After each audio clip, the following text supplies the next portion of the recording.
Malakas na alarm ang nagpabalikwas ng bangon kay Paula sa umagang iyon. Oras na upang gumising at gawin ang routine ng kanyang buhay. Maliligo, mag-aalmusal at papasok sa trabaho. Paglabas ng kwarto, pamilyar na amoy ng sinigang na luto ng kanyang inay Norma ang bumungad sa dalaga. Anak, sakto lang ang bangon mo't nakaluto na ako. Magkape ka muna bago ka maligo. Wika nitong may ngiti sa labi. Talagang asikaso siya nito. Sadyang bumabangon ng maaga para sa kanya kahit na sinasabi niya na kaya niya na ang kanyang sarili. Sige inay, tugon niya at tiningnan ang suot na relo.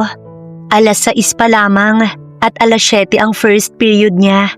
Isa kasi siyang guro sa pampublikong paaralan at may 1 taon na siyang licensed teacher.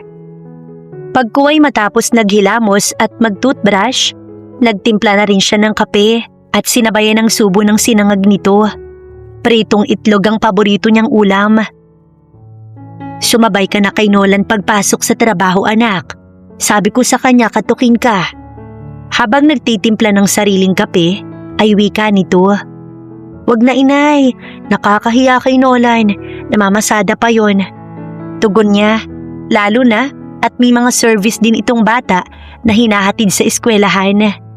Para hindi ka namamasahe, ano ka ba naman nahiya ka pa? Alam mo naman niyang si Nolan, parang pamilya na natin yan. Dagdag pa nito, na halatang nirereto si Nolan sa kanya. Sa totoo lang, umiiwas si Paula kay Nolan dahil nagpapalipad hangin ito sa kanya. Yun nga lang, wala itong pag-asa. May kung ano sa kaibuturan ng kanyang puso na hindi niya mawari dahil sa hindi niya maalalang nakaraan. Maaaring may minahal siya dati bago siya nagkaroon ng amnesia. Sa totoo lang, hindi niya tunay na pamilya si Inay Norma, pero anak siya nito kung ituring. Kwento nito, may mga taong nakakita sa kanyang nakahiga sa gilid ng baybayin. At dahil wala siyang maalala, kinupkup siya ni Inay Norma na ngayon ay parang tunay niyang ina. Malalaki na kasi ang dalawa nitong anak na sina Ryan at Ruel na parehong lalaki. Kapwa na nga may pamilya at siya na lamang ang naiwan sa ginang. Yun ang rason kung bakit siya nagustuhan ito dahil walang anak na babae ang ginang. Nag-aral siya sa sariling pagsisikap. Naging working student siya hanggang sa nakagraduate. At heto, 1 taon nang nagtatrabaho bilang guro. Namuhay siyang normal kasama ang kinilalang ina na kahit na wala siyang maalala. At palagi niyang ipinagdarasal na dumating ang araw na maalala niya kung sino nga ba talaga siya. Bago pumasok sa trabaho, nag-abot siya ng pera kay Inay Norma. Sahod niya kasi kahapon at nakasanayan niya ng bigyan ito ng panggastos sa bahay. Naku anak, ang laki naman ito. Kabibigay lang din ng Kuya Ryan mo kahapon at sumahod na rin. Ibinalik nito sa kanyang 2,000 sa 5,000 iniabot niya. Pero tinanggihan ni Paula. Kahit naging working student siya noong nag-aaral ng kolehiyo, para sa kanya, malaki pa rin ang ambag nito sa kanyang buhay. Kaya tumatanaw siya ng utang na loob. Minahal siyang tunay na pamilya, kaya pamilya niya na ring ituring ang ginang. Sa loob ng 5 taong walang naghanap sa kanya, maaaring wala na siyang pamilya. At salamat kay Inay Norma na kumupkup sa kanya. Kaya nga mahal na mahal niya ito. Paula, tara na! Ready ka na ba? Sigaw mula sa labas ng co-teacher niya at Bessie na si Jackie. Tsaka pa siya tuluyang nagpaalam sa ina at lumabas na ng bungalow nilang bahay. Nakatayo ito sa tapat ng bukas na gate at nag-aabang sa kanya. Nakangiti at tila may dalang magandang balita. Bitbit ang mga kailangan sa school ay lumabas na rin siya. Bestie, good news! Lilipat tayo sa Maynila bukas. Excited na ako. Nakatawang bumungad sa kanya ang kaibigan. Alam ko na yon. Pinasa sa akin ang request letter for transfer kahapon pa. Pero hindi ko pinirmahan. Ayokong iwan si Inay dito. Nako, dadalawa na lang naman kayo sa buhay ni Inay Norma.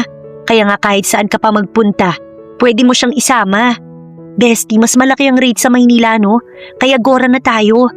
Isa pa malay mo, nandoon pala ang destiny ko. Sa'yo pala. Pag-iisipan ko muna. Malaki ang sahod, malaki din ang gastos. Dahil uupa ka ng bahay, ayoko magmadali sa desisyon ko eh. At naglakad na nga sila patungong paradahan. Basta ako payag na no, patagal ko ng dreams to. Wika nitong kay lapad ng ngiti sa labi. Sa pagkakaalam ko, substitute teacher lang tayo. Panibagong pag-a-adjust kapag pinabalik na naman tayo rito. Di dating gawi, hello, namewang pa ito. Talagang nakikita niya kay Jackie na determinadong magtungo sa Maynila. Maya-maya, may tricycle na pumarada sa kanilang tapat. Kay Nolan iyon, na agad na yumuko para silipin sila ni Jackie. Hay, ihahatid ko na kayo. Hay, salamat naman Nolan at makakalibre na uli ako. Bakit kasi ayaw mo pa akong jowain? Tahasang sabi ni Jackie sa binatang tricycle driver. Pero ngumiti lang ito at nahihiyang tumingin sa gawin niya. Hindi pinansin ang sinabi ni Jackie. Sakay na, dito ka na sa likod ko, masikip na sa loob. Wika nitong nakangiti, labas ang mapuputi at pantay nitong ngipin. Kung itsura ang pag-uusapan, maibubuga si Nolan. Torpe at gentleman. Mabait ito. Maswerte ang babaeng mamahalin ng lalaki dahil madiskarte sa buhay. Anong akala mo sa akin? Dambuhala? Inis na sita ni Jackie. Tumawa lang ang lalaki sa sinabi ni Jackie at inalalaya na siyang sumakay. Pero nagpumilit siyang tumabi na sa loob kay Jackie. Napakamot naman ito sa ulo. Sa school bago magsimula ang klase, ipinatawag na muli sila ng principal's office at kailangan na nilang lumuwas bukas. Tanging sila lang kasi ni Jackie ang qualified maging substitute teacher sa Maynila. Dahil nga dalaga at walang maiiwang pamilya. Ang iba kasi, kasal na't may mga anak kaya ayaw ring lumuwas. Kaya naman heto, napilitan siyang pumirma at umuwi upang mag-impake dahil bukas na ang alis nila. Gusto sanang sumama na Inay Norma sa kanya sa Pamaynila. Pero may importante itong inaasikaso sa kanila. Kaya ang nangyari, sila na lang ni Jackie ang lumuwas. Sa bus ay iniisip niya na kung anong magiging takbo ng kanyang buhay sa syudad. Hi Adam, good morning. Bati ng isang boses babae pagkapasok pa lang sa kanyang opisina. Umaga 9:00 at marami siyang gagawin sa ibabaw ng kanyang mesa. Bahagya siyang nag-angat ng kanyang paningin. Kilala niya ang boses ni Christy. Kahit hindi ito tingnan ni Adam, alam niyang ito yun. Hindi pa man niya inaaya sa loob ay pumasok na ito. Nangaakit ang mga matang umupo sa harap niya sa gilid ng kanyang mesa. Nagdikwatro at iniumang ang mapupulang labi sa kanya. What are you doing, Christy? Malamig pa sa yelo niyang tanong. Napakadesperada nitong makuha ang atensyon at ang kanyang pag-ibig. Pero tanging si Ariala na ina ng kanyang triplets ang kanyang nais kahit na 5 taon na itong patay. My God, Adam! Hanggang ngayon ba manhid ka pa rin? Halos bumuka ka na ako sa harapan mo, no effect? As in hindi ka tinatablan? Tiningnan niya ang maputi nitong hita bago sinulyapan ang mukha ng babae. If you don't have anything to say, you can leave now. Utos niya sa babae at muling ibinalik ang atensyon sa ginagawa niya. Nalukot ang mukha nito. Napasimangot. Inis na inis. Hindi na ito binigyan pa ng pansin ni Adam at itinuon ang atensyon sa trabaho. Nagmamarcha naman ang babaeng lumabas ng opisina ni Adam.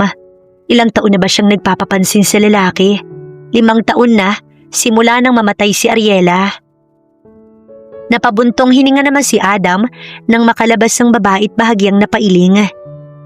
Nakakainis! Gigil na sigaw ni Christy. Nang marating ang kotse, tinawagan ng ina ni Adam. Tanging ito lang kasi ang kanyang kakampi. Tita? Christy, nasa office ka na ba ni Adam? Masayang tanong ng babae. Alam kasi nito ng mga sandaling yon, dapat ay inaakit niya na ang anak nito. Ay tita, nawawalan na ako ng pag-asa. Hindi ko na alam ang gagawin ko para magustuhan ni Adam at ang triplets ginawa ko na lahat. Halos maghubad na ako sa harapan niya pero wala pa rin. Sandali itong natigilan bago bumuntong hininga. So ano, susuko ka na lang ba? Ikaw ang gusto kong mapangasawa ng anak ko. Hindi ang Ariela na yon, kaya gawin mo yung part mo. Kailangang may mangyari sa inyo para pakasalan ka niya. Malalaki na ang mga bata. Kailangan nila ng isang ina. Giit naman ni Doña Everly. Sa totoo lang, ginagawa naman lahat ni Christy. Kaso lang, mukhang loyal sa dating kasintahan nito si Adam. Kaya kahit patay na ito, patuloy pa rin na mahal ng lalaki. Nakakainis lang, natalo pa rin siya ng babaeng nasa kabilang buhay na. Pero syempre, ayaw naman niyang sayangin ang pagkakataong to. Gagawin niya ang lahat para mapasa kamay ang lalaki. Tama ang mami nito. Kailangang may mangyari sa kanila. Hindi siya susuko, bagkus ay magpaplano. Wala pang isang oras, bumukas na muli ang pinto sa opisina ni Adam. Iniluwa ang kanyang ina.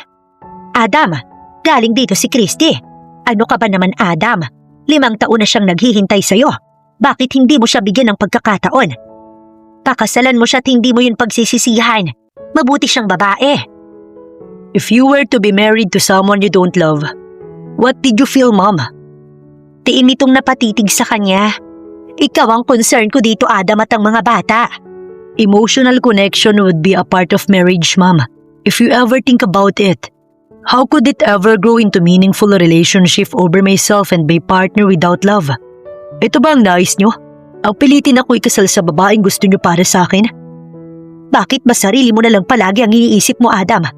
How about your children who needs a mother? Napapikit si Adam. Wari ba'y sumasakit ang kanyang sentido sa presensya ng kanyang ina. Kinaya niyang maging ina at ama ng triplets. Ibinigay niya lahat na wala siyang narinig mula sa kanyang mga anak. Pero aminadong kailangan ng mga ito ng isang ina. Pero hindi niya mapipilit ang sarili. Wala siyang balak magpakasal. Lalo na kung hindi rin magugustuhan ng mga anak niya. Gusto kong makasal kay ni Christy sa lalong madaling panahon. Bago umalis ang kanyang ina, nag-iwan ito ng nakasisigurong kataga. Hindi talaga ito sumuko, pero wala siyang naging tugon. Bagkos ay kinuha ang cellphone at tinawagan ng yaya ng kanyang mga anak upang kamustahin ang tatlo. Daddy! Nag-aagawan sa kabilang linya ang kanyang mga anak nang sagutin ang kanyang tawag. Umiiyak ang baby girl niyang si Ellen dahil na naginip daw ito ng masama. Si Kenji naman, ang pinakamadaldal sa triplets, ang nagsumbong sa kanya na napaginipan daw nito ang yumaong ina. Pilit naman niyang inaalo ang isa pang anak na si Sky. Nakikita niya sa video call na pinupunasan nito ang luha ng bata. Daddy! Namumula ang buong pisngi maging ang mga mata nito. Si Yaya naman, panay ang hagod sa likod. Nangako na lamang siyang uuwi na para hindi na umiyak ang mga anak. Si Ellen kasi ang pinakaiyakin sa triplets. Sobrang lambot ng puso, matampuhin at kung minsan may toyo. Mahirap unawain ang gusto. Ngunit si Ellen ang pinakamalambing sa tatlo. Sakalang ito tumigil sa pag-iyak matapos niyang mag-promise na uuwi na ng bahay at ipapasya lang mga ito sa mall. Tanging ilang naman kasi ang kaligayahan ng kanyang mga anak. Ang makasama siya ng madalas para hindi maramdaman ng tatlo na may kulang sa mga ito. At iyon nga ang isang ina. Hapon na nang makarating ang bus na sinasakyan ni na Jackie at Paula sa Maynila. Pagod ang dalawa sa biyahe. Mabuti na lang at nakahanap kaagad sila ng apartment na mauupahan malapit sa school na kanilang papasukan. 4,000 ang isang buwan kasama na ang tubig. Kahit mahal, napilitan na silang kunin. Tutal, hati naman sila sa upa ni Jackie. 1 month deposit, 1 month advance. Sabi ng mabait na kahera. Agad silang nagbayad ng 8,000. Tig-4,000 sila ni Jackie. Pagpasok ay maaliwalas sa loob. Malinis na ang paligid. Tiles ang sahig hanggang sa kwarto. Parang nakaginahawa si Paula pagkatapos ng mailapag ang mga dalang bag. Naiisip kung paanong magsisimulang mag-ayos. Ito talaga ang ayaw niyang lumuwas ng Maynila. Bukod sa malayo, nakakapagod, panigurado magastos. Walang kahit na isang gamit sa lahat, kailangan nilang mag-provide. Bestie, nakakapagod pala. Buti na lang talaga't fresh ang beauty ko kahit na haggard. Ani Jackie habang nagpapahid ng foundation sa muka at naglagay ng manipis na lipstick. Nginitian niya na lang ito. Pagod ng ngiti, pagkuway nagbihis para lang mapreskuhan bago isinalansa ng dalang damit sa cabinet na makikita sa maliit na silid. Sakto lang talaga iyon para sa kanilang dalawang magkaibigan. Nang masiguro nitong maayos na ang muka, nag-aya itong lumabas ng bahay upang kumain. Sa 4 na oras nilang biyahe kanina, tanging kutkutin lang sa basang kinain nilang magkaibigan, kaya nakakaramdam na ito marahil ng gutom at siya man ay ganoon din. Matapos isalansan sa kabinet ang dalang kaunting damit, lumabas sila ng bahay upang kumain sa kalapit na karinderya. Ang plano nila pagkatapos ay magtungo sa supermarket upang bumili ng mga kakailanganin sa bahay dahil bukas magre-report na sila sa trabaho. Maligo muna kaya ako, total nakapagpahinga naman na tayo, naglalagkit na kasi ako eh. Habang pabalik sa apartment matapos nilang kumain ay sabi ni Jackie, "Sige, ako rin naman eh." Kalahating oras pang lumipas bago sila tuluyang nakaalis upang makapamili. Sa department store inuna muna nilang mga kailangan dahil ayaw niyang maubusan ng budget. Rice cooker at iba pang gamit sa kusina ang kanilang binili. Habang abala sina Paula, bigla na lang may 3 bata ang mabilis na tumatakbo palapit sa kanila na sumisigaw ng mami. "Mami! Mami!" Munting tinig ng batang babae na sa tansya niya, edad 5 taon, kasunod ang 2 batang lalaki. Napatanga silang pareho ni Jackie nang bigla siyang yakapin ng 3 bata. "Ikaw po ang mami namin." Hilaw siyang napangiti sa 3. Para naman hindi matakot sa kanya ang mga bata, binati niya na lamang. Awang naman ang labi ni Jackie sa tuwa dahil napaka-cute ng 3. "Bestie, napagkamalan kang mami. Ano to? May kambal ka ba?" Pabulong sa kanya ni Jackie. Pinandilatan niya ito. Bago balingan ng 3 bata at umupo sa harapan ng mga ito para magpantay ang mga mukha nila. "Hi, anong name niyo?"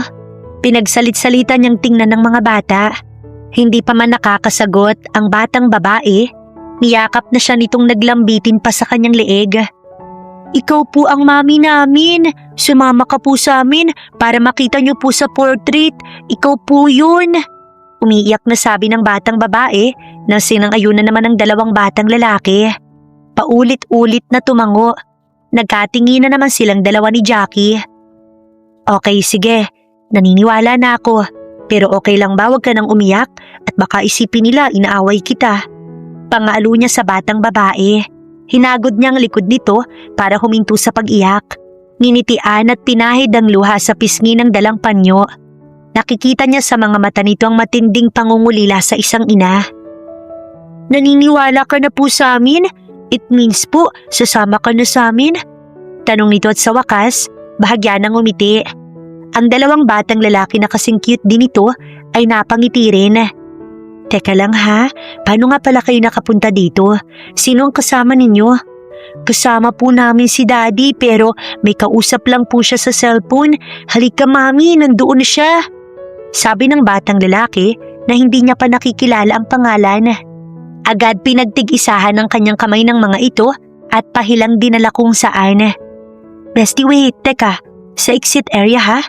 Pahabol na sa kanya si Jackie kasi nga naman hindi pa nila nababayaran ng mga pinamili nilang 2. Bigla na lang siyang hinila sa kung saan ng mga bata. Sa mga sandaling yon, saglit lang na may kausap sa cellphone si Adam, pero nalingap agad ang mga bata. Nasaan na ito? "Sir, nawawala ang 3 bata." Tarantang wika ni Yaya na biglang sumulpot mula sa kanyang likuran. Medyo natataranta ang boses. "What? Kasi sir, hawak ko lang yun bigla na lang tumakbo. Sorry po talaga." "Okay, let's find them. Baka nasa CR lang." "Daddy!" Pero hindi pa nakakalayo, narinig niya na ang boses ni Kenji na tumatawag. Paglingon niya, nakita niya ang 3 anak na may kasamang babaeng nakapagpahinto saglit ng kanyang oras. Hindi niya maihakbang ang kanyang mga paa.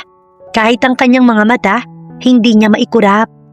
Lumakas ang kabog ng kanyang dibdib at habang palapit ng palapit sa kanya ang triplets, mas lalong nagiging malinaw sa kanyang paningin ang mukha ng babaeng kailanman hindi nawala sa kanyang puso't isipan. "Ariela, Bulong ng kanyang isip. Daddy, kasama na po namin si Mommy, sabi ni Ella na emosyonal. Ilang beses siyang napalunok at hindi pa rin makapagsalita. Habang si Paula, natigilan din ng mapatitig sa mukha ng sinasabing daddy ng triplets.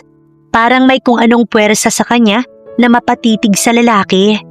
Dahil dito, nagsugpong ang titig ng dalawa. Siya po ba ang mami namin? Pukaw ni Sky, tsaka lang nagbaba ng paningin si Paula at napailing. Pwede ba tayong mag-usap sandali? Ani Adam sa babae, sakto at dumating ang yaya ng triplets, kaya iniwan na muna ni Adam ang mga anak niya. Nang mailayo ni Adam ang babae sa tatlo, mabilis niyang hinawakan sa kamay ang babae. Ariela, it's been a long time. Saan ka nagpunta? I thought you're dead. Hindi mapigilan ni Adam ang kanyang sarili. Napakunot noo si Paula. Maging ang lalaki ay naniniwala sa mga batang siya ang mami ng mga ito. Pero nasaan nga ba ang ina ng tatlo? Ako si Paula at hindi Ariela ang pangalan ko. Pasensya na, sir. Nanlumo naman si Adam. Bakit nga ba siya umaasang buhay pa ang dating mahal? Kahit na hindi nakita ang bangkay nito, maaaring hindi na ito nabuhay sa lalim ng dagat. I'm sorry. I'm Adam Villanueva, the father of triplets. Pagpapakilala niya sa kanyang sarili, naglahad pa siya ng kamay. Si Paula naman, nakangiting inabot yun. Hindi pumayag ang mga bata na basta na lamang maghiwa-hiwalay ang mga ito. Kaya naman, inaya ni Adam na kumain na muna sila sa isang restaurant kasama si Paula. At alang-alang sa mga bata, napilitang sumama ang dalaga. Nag-chat na lamang siya sa kanyang kaibigan na mauna nang umuwi dahil nag-aya pa ang mga bata na kumain kasama siya. Kahit na ang totoo, gusto niyang magpahinga dahil pagod siya sa biyahe kanina. Pero habang kasama ang tatlo, wari ba natanggal na lang din ang kanyang pagod. Masaya siyang kasama ang mga ito. Naaliw siya sa mga cute na bata. Pakiramdam ni Paula, gusto niya rin ang mga ito katulad kung paano siya nagustuhan. Paula, right? Baling sa kanya ni Adam matapos nilang kumain. Tumango siya. Thank you, Paula. Pinagbigyan mo ang kagustuhan ng mga bata. Napakasaya nila ngayon. Masaya silang kasama. If you don't mind, nasaan ang mami nila? She passed away 5 years ago. Halos kaluluwa lamang ng triplets. Umuwi siya sa probinsya upang dumalo sa kaarawan ng kanyang ama. Pero yun palang magiging rason ng pagkawala niya. Malungkot ang boses ni Adam. Ramdam ni Paula ang pangungulila ng lalaki sa asawa. Hindi na lamang siya nagtanong pang muli tungkol sa mami ng bata dahil alam niya ang nararamdaman ng lalaki. Mami, kasama ka po ba naming uuwi? Tanong ni Ellen. Napatingin sa kanyang gawi ang lalaki na may pakiusap ang mga mata. I'm sorry pero hindi ako pwedeng sumama ngayon. Ganito na lang, pupuntahan ko kayo next time pag hindi busy si mami, okay? Isa-isa niyang hinaplos ang pisngi ng mga bata. Sinakyan na lamang ang mga ito sa kagustuhan siya ang mami ng tatlo. Malungkot na tumango si Ellen pero nagyehe ang dalawang bata na si Sky at Kenji. Pasensya na Adam pero kailangan ko nang umuwi. Thank you sa dinner. Bye Kenji, Sky at Ellen. Niyakap siya ng mga ito, mahigpit at may pagmamahal. Naawa siya sa mga bata na hindi naranasan na magkaroon ng isang ina. Ihahatid ka na namin, pauwi na rin naman kami. Sabi ni Adam sa kanya. Gusto niyang tumanggi pero hindi niya magawa. Pati cellphone number, kinuha ng lalaki para kapag gusto siyang makausap ng mga bata, alam nito kung saan siya pupuntahan at tatawagan. Kaya naman heto, inihahatid na nga siya ng lalaki. Panay ang interview sa kanya ng mga bata. Pakiramdam nga ni Paula, sa isang araw nilang pagkakasama ng mga ito, naging malapit na rin sa kanya ang tatlo. Mami, dito ka po nakatira? Tanong sa kanya ni Ellen nang pumasok sila sa maliit na gate. Nagpakarga pa sa kanya si Ellen at gusto pa raw makita ang loob ng kanyang bahay. Kasunod nila sina Kenji at Sky, maging si Adam na pumasok rin. Nagulat pa si Jackie nang makita ang tatlong bata. At the same time, natuwa rin. Jackie, si Adam, ama ng mga bata. Adam, si Jackie, bestie ko. Mabilis na naglahad ng kamay si Jackie at matamis ng ngiti sa labi. Hi Adam, nice to meet you. Tumango si Adam at ngumiti rin sa kanyang kaibigan. Children, ayaw nyo bang ako na lang ang maging mami nyo? Promise, masarap akong magluto. Hindi lang kayo ang aalagaan ko, pati na rin ang daddy nyo. Presinta ng kanyang kaibigan sa tatlong bata. Umiling ang tatlong bata. Natawa lang si Adam. Siya naman, lihim na kinurot ang kaibigan sa tagiliran. Siyempre, joke lang no? Bawi ka agad ni Jackie. Halata naman talagang nagbibiro ng ito. Tsaka niya inanyayahang umupo ang mga ito. Pero sinabi ni Adam na hindi na magtatagal ang mga ito para makapagpahinga na siya. Ayaw sanang umuwi pa ng mga bata, kundi pa sinabi ni Adam na susunduin na lang siya bukas at dadalhin sa bahay. Tuwang-tuwa ang tatlo, tsaka siya nakahinga ng maluwag dahil sa totoo lang, nag-aalala siya sa mga nangyayari. Halika nga dito, bestie. Ano to? Instant mommy ang peg mo? My God, ang gwapo ni Adam. Gusto kong maihi kanina. May kapatid ba siya o pinsan man lang? Hila nito sa kanya papasok sa kwarto. Naiiling siya sa kalokohan ng kaibigan. Bestie, nakita mo naman yung mga bata kanina. Gusto talaga nila ako maging mami. Wala namang problema sa akin yun eh. Natutuwa naman ako sa kanila. Mabait naman din yung daddy nila. Sa bagay, nakakaawa naman yung tatlong bata. Walang mami. Tsaka girl, hindi ka nalugi kay Adam no? Ang gwapo, ngiti pa lang ulam na. Walang tapon. Mahina siyang natawa. Ayaw muna niyang isipin ang mga bagay-bagay. Hindi naman siya sure. Baka nga bukas, iba na naman ang makita ng mga batang maging mami. Mga bata iyon, pabago-bago ang isip. Minabuting nag-ayos na sila ng kwarto para tuluyan ng makapagpahinga at bukas, kailangan na nilang mag-report sa school. Kinabukasan nga, sabay na silang nag-report sa opisina ng eskwelahan at naitawag na nga daw sila kaya start na agad ang trabaho. Grade 2 ang tinuruan niya, si Jackie naman ay grade 4. Magkaiba sila ng building at dahil malayo ito, hindi sila nagkita buong maghapon. Mabuti nga't nagbaon na lang siya para tipid. Kinamusta kaagad siya ng kanyang ina at nag-aalala ito sa kanya. At natural lang sa isang ina ang mag-alala sa anak. Sinabi niyang okay lang siya kaya napanatag na ito. Sa apartment, nadatnan niya si Adam kinahapunan na inaantay siya, bagay na kanyang ikinagulat. Adam, anong ginagawa mo rito? Sinusundo ka. Nangako ko sa mga bata na kasama kita ngayon sa bahay pag-uwi. Gusto ka nilang makita. Bestie, sumama ka na. Ani Jackie sa kanya na nakangiti. Dahil kay Adam, halos nakalimutan niyang naroon pala ang kaibigan. Kung hindi pa ito nagsalita. Wala siyang nagawa't nagbihis na lamang. Hindi na nga pumasok pa ng bahay si Adam at aantayin na lamang siya nito sa labas. Wala siyang nagawa kundi magbihis at sumama sa lalaki. Abot ang ngiti nito sa kanya habang inaalalayan siya pasakay ng kotse. Sa malaking bahay ay excited na sinalubong siya ng mga bata at inalalayan pa siyang umupo sa sofa.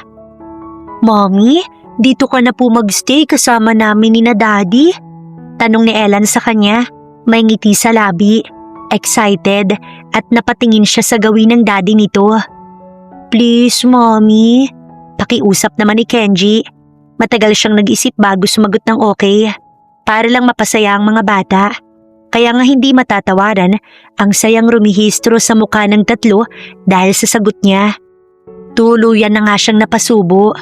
At dahil sa pagpayag niyang iyon, umasa ang mga bata na matutupad ang kanyang pangako.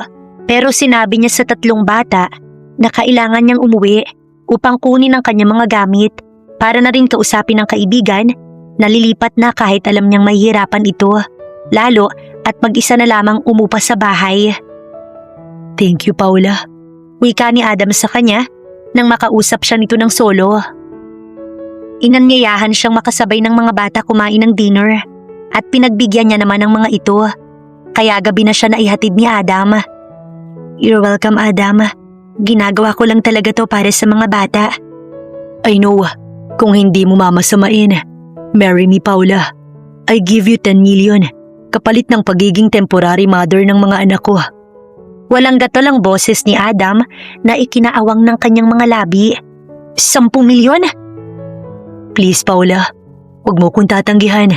Ngayon ko lang nakita ng ganito kasaya ang mga anak ko. I can't explain how I feel. Kahit ako, napasaya mo ko para sa kanila. May pagsusumamo ang boses ni Adam habang nakatitig sa kanya. Pasakay pa lang sila ng kotse na natigilan sa tapat mismo ng kotse ni Adam. Halatang nabigla siya sa malaking halaga.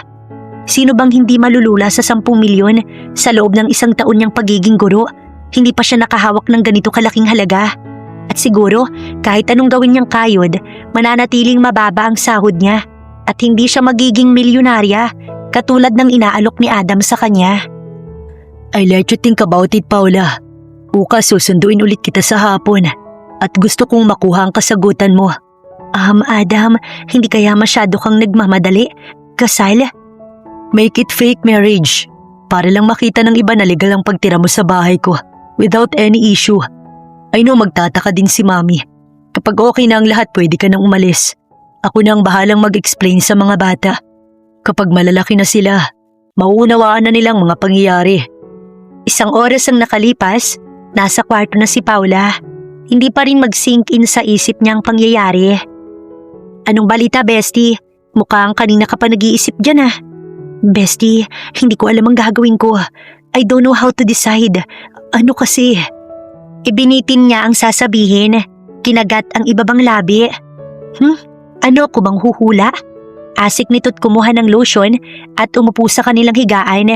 Nagpahid sa kamay at sa paa. Inalok kasi ako ng kasal ni Adam. What? Nagningning ang mga matang siya'y tinitigan. Nakangiti at biglang kinilig. Problemado niya itong tiningnan, tsaka bumuntong hininga. Gaga, hindi dapat ganyan ang reaksyon mo, no? Dapat ngayon masaya ka. Si Adam yun eh. Super rich, super yummy, like hello. Kung ako yan, oo agad, no? Napaismid siya. Ang bilis talaga nitong mag-decide porket hindi ito ang naiipit sa sitwasyon. Fake marriage lang dahil umiiwas sa issue. Kilalang tao si Adam. Kahit na hindi nito sabihin yun, tindig pa lang halatang namamayagpag. At hindi lang yun, babayaran niya ako sa pagiging ina ng mga bata ng 10 milyon. Ano? Hindi pa siya nakakatapos magsalita, ay nag-react ito't napatayo sa kinauupuan.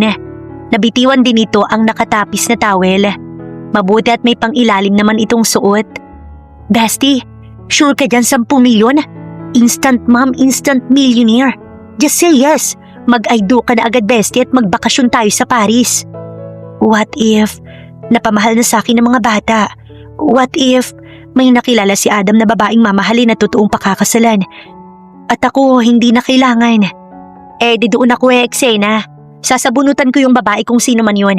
Malay natin, ma-in-love sa'yo si Adam at gawin kang reyna ng buhay niya. Basta wag kang ma-in-love. Be practical muna, no? Ano na, yes na ba, Bestie?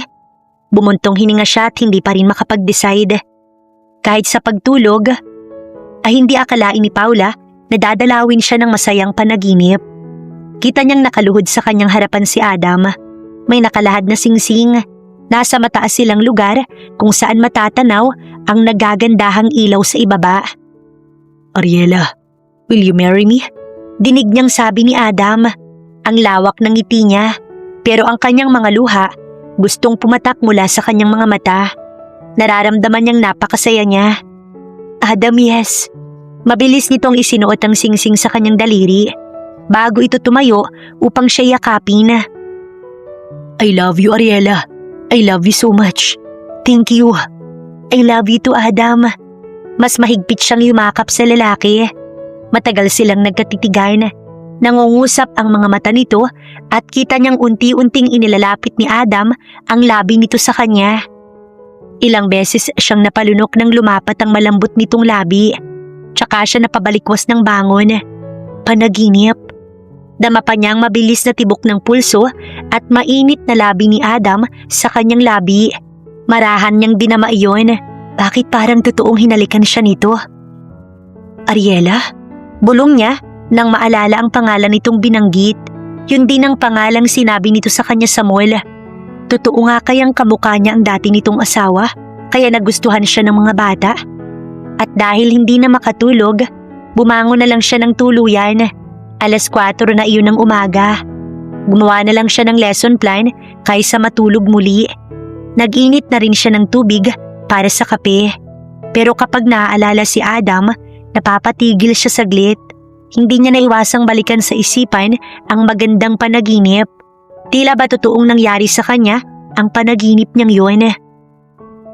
Hanggang ngayon, hindi pa siya nakakapagdesisyon. At mamayang hapon, susunduin na uli siya ni Adam upang dalhin sa mga bata. Siguro tama ang kaibigan, tsaka na lang niya iisipin kung anong mangyayari. Ang importante, pumayag siya sa alok nito. Siguro payag siyang makasal kay Adam, pero siguro hindi na siya nito kailangang bayaran. Adam, pumapayag na ako sa alok mo. Oo, magpapakasal na ako sa'yo. Nag-practice na rin siya sa harapan ng salamin sa itutugon niya mamaya kay Adam. Pero bakit ganoon? Practice pa lang naman. Reflection niya lang ang nakikita niya sa salamin. Pero yung kaba ng dibdib niya ay parang tambol. Nang makita ang kaibigan, nagmamadaling inayos niya ang sarili. Tsak kakantsawan na naman siya nito. Maaga pa, tila excited nang makita ni Adam si Paula.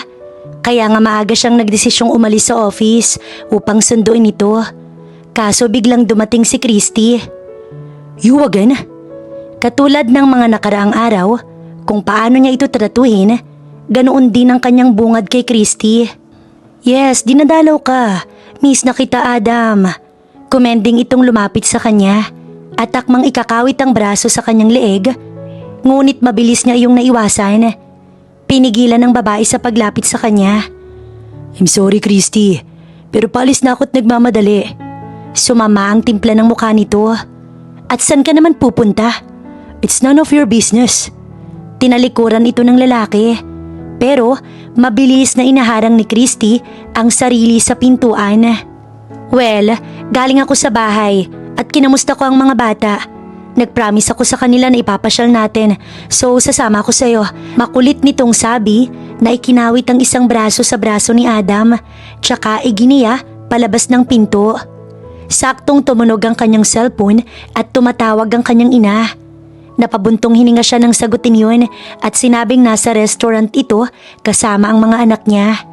Ipinakita pa sa kanya ang triplets at kumuway naman ng 3 niyang anak na nasa loob nga ng restaurant kasama ang kanyang mami. Hi Daddy! Kasama po namin si Lola. Wait ka po namin dito at si Mami. Sabi ni Ellen at alam niyang tinutukoy nito ay si Paula. Yes baby, on the way na kami ng daddy mo. Pilit sumingit si Christy, kaya napakunot noo ang 3 bata. Pero hindi po ikaw ang mami namin, sabi ni Ellen. Inagaw naman kaagad ng kanyang ina ang cellphone kay Ellen at saka itong ngumiti. Adam iho, hihintay namin kayo dito ni Christy, sige na. Hindi pa man siya nakakasagot, ibinaba na nito ang cellphone. Naisip niyang ito ang tamang pagkakataon upang sabihin sa ina ang tungkol kay Paula. Nang sa gayon, hindi na rin magsumiksik sa kanya si Christy. Nagpadala na lamang siya ng mensahe kay Paula na humihingi ng paumanhin dahil hindi ito masusundo. Nakiusap siyang ito na lamang ang pumunta sa restaurant na kinaroroonan nila ng mga bata. Kasama niyang ipinadala sa mensahe ang address ng restaurant. Saktong pagdating sa bahay ni Paula, nakatanggap siya ng mensahe mula kay Adam na nagsasabing nasa restaurant ito kasama ang ina at nais na siyang ipakilala. Hindi siya nakasagot. Nais siyang ipakilala sa ina ni Adam na hindi pa nga siya pumapayag sa kasal or ginagawa ito ni Adam upang hindi siya makatanggi. Pero kahit na maraming tumatakbo sa kanyang isipan, nagtungo pa rin siya sa restaurant na sinasabi ni Adam. Nagbihis lang siyang inayos ang sarili, tsaka nagpaalam sa kaibigan. Panay pa ito tudyo sa kanya. Biniro pa siyang maghahanap din ito ng jowa dahil naiinggit ito sa kanya. Nagtaksi na lamang si Paula patungo ng restaurant. Samantala, kasama ni Adam si Christy nang dumating sa restaurant, kaya naman malawak ang ngiti ng kanyang ina. Agad silang inaniyang umupo na magkatabi. Daddy, bakit hindi po si Mami ang kasama niyo? Nakanguso at nagtatampo ang boses ni Ellen. Oo nga po, Daddy. Akala namin susunduin niyo siya ngayon. Wika naman ni Sky. Hilaw nang umiti si Christy. Teka, sino bang mami ang tinutukoy nyo ha? Ako ang mami to be ninyo. Ako ang pakakasalan ng daddy ninyo. Mabilis na sagot ni Christy na kay lawak ng ngiti. Tila nakasisiguro. Nangulap kaagad ang mga mata ni Ellen at umiling-iling. No! Ayoko sa'yo! Sigaw ni Ellen na tumayo at tumakbo palabas ng restaurant na yon. Napatayo si Adam at naalarma sa ginawa ng anak. Hahabulin sana niya si Ellen, subalit pinigilan siya ni Christy. Babe, hayaan mo na siya para matuto at ma-realize ang pagkakamali niya. Ang mga bata hindi dapat kinukonsinti. Saway ni Christy sa lalaki. Sa isip-isip, wala siyang pakialam kahit anong mangyari sa bata. Lalo at ayaw nito sa kanya. Paki niya kung mabundol ito ng kotse sa labas. Oo nga naman iho, malaki na si Ellen. She have to learn her lesson. Sabi naman ng kanyang ina. Pagalit na binawi ni Adam ang brasong hawak ni Christy. Sa lahat ng ayaw niya kay Christy, wala itong pakailam sa mga anak niya. Anak ko si Ellen, responsibilidad ko siya. Ano man ang mangyari sa kanya, ako ang mahihirapan. Excuse me. Tsaka tumalikod si Adam at sinulyapan pang galit ang babaeng katabi. Pagkaalis ni Adam, sumunod ang dalawang bata. Excuse po Lola, susundan lang namin si Daddy. Tsaka patakbong tinungo ang ama. Naiwan ang dalawang nagkatinginan. Tita, hanggang ngayon ayaw pa rin sa akin ni Adam. And what should we do? Nakakainis na. Ngumiti ang ginang. Don't worry Christy, dahil ngayong gabi, kailangan may maganap sa inyo ni Adam. Naglabas ito ng sleeping pills at ipinakita kay Christy. Tsaka nagpalitan ng ngiti. Tila nahulaan na ng babae ang dapat niyang gawin. Ako na ang bahala sa mga apo ko at ikaw nang bahala kay Adam, okay? Nakangiting sabi ng ginang. Thank you tita, saad ni Christy. At ito na ang naglagay ng pampatulog sa ipaiinom mamaya kay Adam. Habang mabilis na tumatakbo si Ellen palabas ng restaurant, sakto namang huminto ang sinasakyang taxi ni Paula. Nagtaka pa siya nang makita ang batang palabas ng restaurant na walang kasama. Mabilis siyang bumaba sa taxi at nagmamadaling sinalubong ang batang umiiyak. Miss, bayad niyo ho! Sigaw ng taxi driver pero hindi na iyon napansin pa ni Paula. Ellen? Tawag niya sa bata. Pagkakita sa kanya ni Ellen, napatakbo ito palapit sa kanya at yumakap. Mommy! Mommy! Iyak nito na parang inapi. Mabilis na itong inalo bago binalikan ng driver ng taxi at matamang nag-aantay. Ano bang nangyari? Bakit nag-iisa ka lang? Nasaan sina Kenji at Sky? Panay ang hikbi nitong nakayakap lang sa kanya na ayaw bumitaw, kaya nagdesisyon siyang pumasok na lang sa restaurant.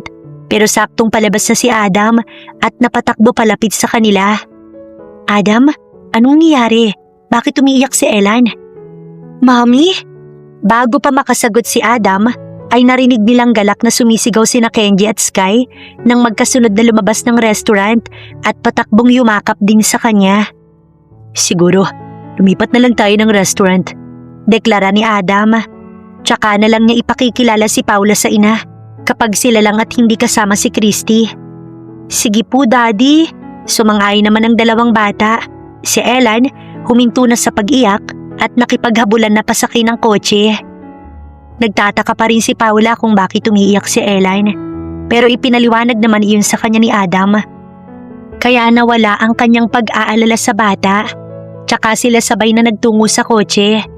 Sa restaurant, masayang kumain ng lahat na tila ba isang buong pamilya. Inip na tinawagan ni Doña Everly ang kanyang anak na halos isang oras na, hindi pa ito nakakabalik sa loob ng restaurant. Ngunit kasalukuyan ng masayang kumakain ng mga ito na hindi napansin ang tawag ng ina.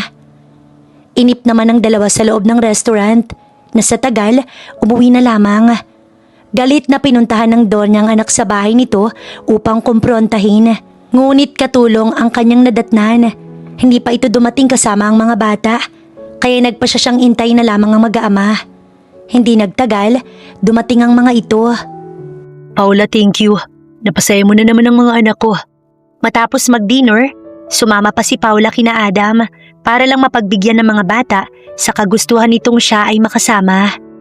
You're welcome, Adam. Basta para sa mga bata. Thank you, Mommy. Sabi ng tatlo na hinila pa siya ni Ellen papasok sa loob at gusto'y dito siya matulog. Hindi naman niya alam kung paano hihindi sa triplets. Nasa may pinto na sila nang mapatigil sa paglalakad nang makita ang isang ginang na nakaupo sa sofa. Tila nag-aabang sa kanila. Lola, kasama namin si Mommy. Saad naman ni Sky sa kanilang pagbungad at itinuro pa siya matapos lapitan ng tatlo ang kanilang abuela. Napatayo ito pagkakita sa kanya. Gulat na gulat ang reaksyon. Ariela, bulalas ni Doña Everly sa kanyang isipan. Nangingilalas ito at tila nakakita ng multo. Hindi makapaniwala na muling nasa harapan si Ariela. Hindi maaaring buhay pa ito. Ipinapatay niya na ang babae noon. Paano ito nabuhay? Ma'am, meet Paula, my girlfriend, and also to be my wife soon. Pagpapakilala ni Adam kay Paula sa kanyang ina, kahit na hindi pa formal na pumayag ang babae sa alok niya na magpakasal sa kanya. Ilang beses na palunok si Doña Everly sa narinig. Girlfriend and soon to be wife. Yes, Mom. Matagal na tinitigan ni Doña Everly ang babae sa kanyang harapan. Pilit kinikilala. Siya ang mami namin, Lola, at dito na po siya titira para makasama namin. Sabad ni Ellen nang hindi kumibo ang abuela. Patuloy na hindi nakaimik si Doña Everly. Kamusta po kayo? Bati ni Paula sa ginang na hindi maikurap ang mga mata na nakatitig sa kanya. Napasinghap ang Donya at pati ang boses nito'y parehong-pareho kay Ariela. Nanginginig ang mga kalamnan nito na nag-excuse sa kanila at dali-daling tumalikod. Napabuntong hininga si Adam. Pasensya ka na kay Mommy. Nabigla din siguro pagkakita sa'yo. Hinging paumanhin ni Adam kahit na halatang ayaw nito kay Paula. Naisip ng dalaga na hindi siya nagustuhan ng ginang. Mommy, halika dali! Inagaw naman ni Ella ng kanyang atensyon na hinila siya paakyat patungo sa pangalawang palapag ng bahay. Kasunod nila ang daddy nito, maging ang dalawang bata. Napasunod na lang din si Paula kay Ellen kung saan siya nito nais dalhin. Sa loob ng malawak na kwarto ay naroon ang isang malaking portrait na ikinanganga ni Paula dahil siya ang nakaguhit doon, ang buong mukha ni Ariela. Hindi nga nakakapagtakang mapagkamalan siyang ina ng mga bata dahil super hawig siya sa babae. Maaaring nagulat din ang ina ni Adam pagkakita sa kanya kanina, kaya ganoon na lamang ang naging reaksyon. Dito naman po ang room ninyo ni Daddy. Sa muli, dinala siya ni Ellen sa kabilang kwarto, kung saan naroon ang kwarto ng daddy nito. Pagkailang ang kanyang naramdaman nang malingunan si Adam na nakatingin sa kanilang dalawa ni Ellen. Sweetie, iwan mo muna kami ng mami mo. May importante lang kaming pag-uusapan, okay? Pakiusap ni Adam sa anak. Okay, Daddy. Ngumiti ang bata bago nagpaalam sa kanya. Nang silang dalawa na lang ni Adam, nilapitan siya nito. Pwede ko bang malaman kung pumapayag ka na sa alok ko, Paula? Nilabanan naman ni Paula ang kabang nagahari sa kanyang dibdib. Kaba na parang pamilyar sa kanya. Adam, nakapagdesisyon na akong pumayag. Nangislap ang mga mata ng lalaki at madali siyang nahawakan sa kanyang kamay. Are you sure? Magpapakasal ka na sa akin? Ilang beses siyang tumango. Thank you, Paula. I'm sure matutuwa ang mga bata. Thank you so much. Sa sobrang tuwa, hindi napigilan ni Adam na yakapin ang babae at paulit-ulit itong nagpasalamat.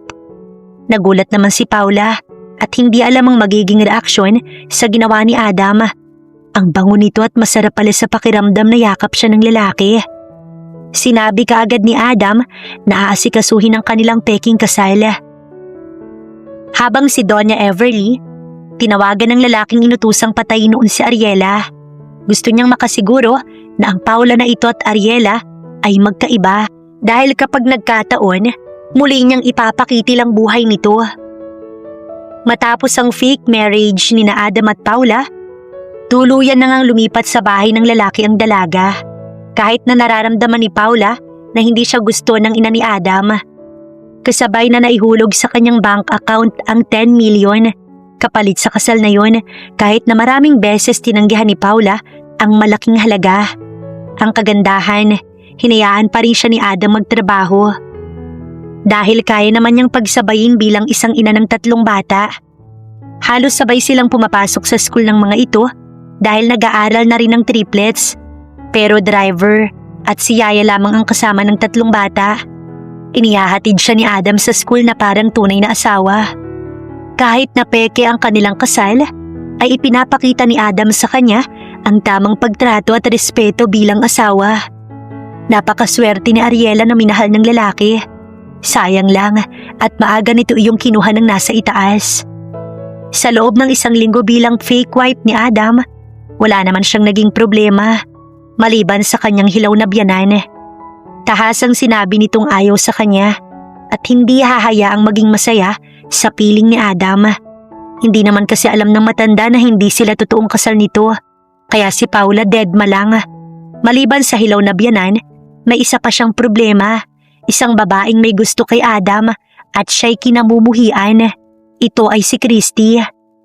Nalaman niya sa yaya ng mga bata na si Christy nga raw ang babaeng gusto ni Doña Everly para kay Adam. Kaso walang nagawa ang babae dahil kahit ang mga bata ayaw kay Christy. Isang hapon, nadatnan niya ito sa loob ng bahay, tipong inaabangan siya. Tumikwas kaagad ang kilay pagkakita nito sa kanya. Ang kapal din naman ng mukha mong agawin ng pagmamay-ari kong babaeng impakta. Mataman niya itong tiningnan, unang pagkakataong nagkaharap silang dalawa ng babae. Halatang mayaman sa suot nitong mamahaling damit. Maganda ang tindig, tila isang modelo ang katawan. Hindi mo nga akalain ang isang katulad nito maghahabol sa lalaking kasal na. Asawa na ako ni Adam, pagmamay-ari ko na siya. Kasal kayo, pero hindi nangangahulugan na mahal ka niya. Kailangan ka lang ng mga bata. Fake mommy, yaya, ganon. Ngumiti siya't hindi nagpa-apekto. Pero kasama ko sila araw-araw. Ikaw, palaban niyang itinaasan ito ng isang kilay. Dahil dito, nanggagalaiti ang babae. Sinugod siya at sinampal, pero mabilis niya iyong nasalo at malakas niyang naibalya ang babae. Kaya't napaupo ito sa semento at halatang nasaktan. Noon dumating si Adam na nakita ang ginawa niya. Nagpaawa ang babae at sinabing sinaktan niya. At inamin niyang itinulak ang babae dahil sinugod siya nito ng sampal.